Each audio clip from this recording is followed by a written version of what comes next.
Another tragedy at a home in Detroit where police say that a grandmother was shot and killed by her adult grandson. It is a crime that has police and the victim's family searching for answers this morning. Brought the family together, but we've always been prayerful, always. So there's nothing you can do.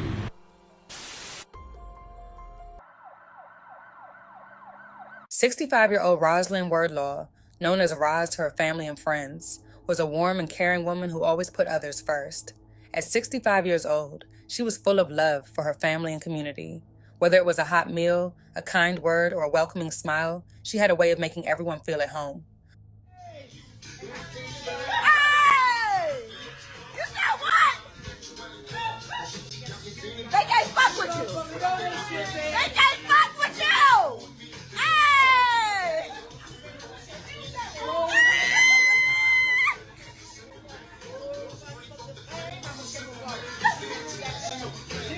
They can't fuck with you!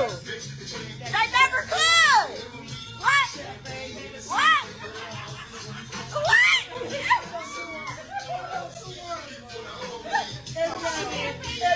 Hey! Get that booty cheese!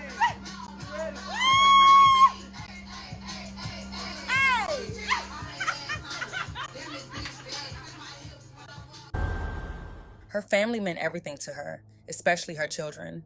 She was particularly close to her son and often shared photos of the two of them, most recently from a fun cruise they took together.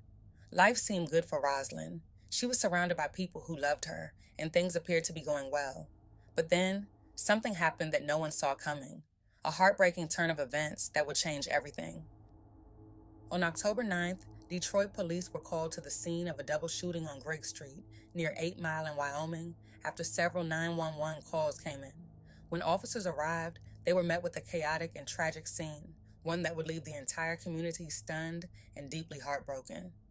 Police have been here on the scene all morning long. Over here in the 20,000 block of Griggs Street, right off 8 Mile in Wyoming, again on Detroit's west side. The investigation is a few feet away from where I'm standing here in this house, at this house on Griggs Street here. We do know the homicide unit is on scene.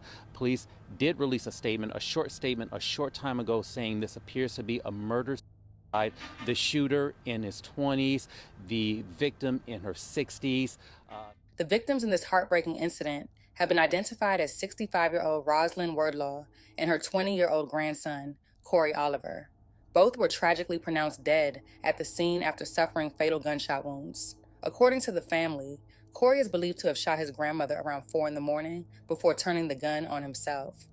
They shared that Corey had long struggled with mental health issues that had never been formally diagnosed. A family member said neighbors reported seeing him outside earlier that morning, behaving erratically and threatening people with a firearm. The family believes Rosalind may have been trying to de-escalate the situation or take the gun away from her grandson when the tragic shooting occurred. They described her as a loving, protective figure who always put others before herself. Despite the unimaginable grief, the family says this tragedy has brought them closer together. Known for their strong faith, they are leaning on prayer and one another to cope with the devastating loss. They spoke of Rosalind's passing as a loss that has left a permanent void, one that words alone cannot fill. As often happens in the wake of public tragedies, social media users began speculating about what may have led up to the incident. One user reflected on the challenges of untreated mental illness and the role of caregivers, writing, "Maybe his parents had reached their limit and grandma stepped in, because that's what grandmothers do. She believed her love could help him. But love alone isn't always enough when someone is battling mental illness. It can end in heartbreak when professional help is needed, but either unavailable or refused. You can't force an adult to get treatment. Too often people don't recognize how broken the mental health system really is, or how much more understanding and education we need as a society." Rosalind's family has since come forward to share their perspective on what happened and to honor the woman she was. Kind, selfless, and full of grace. They say her legacy will live on through their unity, faith, and commitment to supporting one another in the days ahead. I have a lot of products to unbox today. So the other day I told you guys about Whatnot and how it's a platform where you can literally buy anything. 65-year-old Rosalind Wordlaw, shot and killed by her grandson, 24-year-old Corey Oliver, sometime earlier this morning. Police had been out here throughout the early morning hours. Family members coming out here and distraught, very emotional, as you can imagine. It's a very heartbreaking situation.